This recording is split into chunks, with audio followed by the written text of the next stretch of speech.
எங்கள் சர்ச்சில் வந்து ஆசனம், சர்ச்சு ஃபீஸ்ட்டுன்னு சொல்லுவாங்க. இதுதான் கிச்சன்.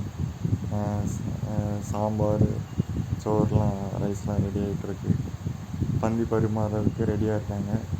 க்யூலையும் நின்று வாங்குவாங்க பாத்திரத்தில். இது இலை வெட்டுற இடம். அந்த சைடு பார்த்திங்கன்னா ரைஸ் பொங்கி வச்சுருக்காங்க. பந்தி ஸ்டார்ட் ஆகிட்டு க்யூவில் நின்று வாங்குறவங்க வாங்குகிறாங்க. பாருங்கள் கூட்டத்தை எவ்வளோ இருக்குன்னு.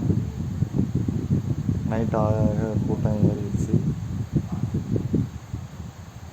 சர்ச்சையும் டெக்கரேஷன் பண்ணி வச்சுருந்தாங்க.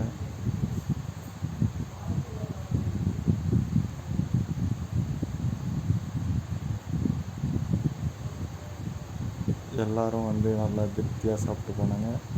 நல்லபடியாக முடிஞ்சிச்சு. இன்னொரு வீடியோவில் பார்ப்போம்.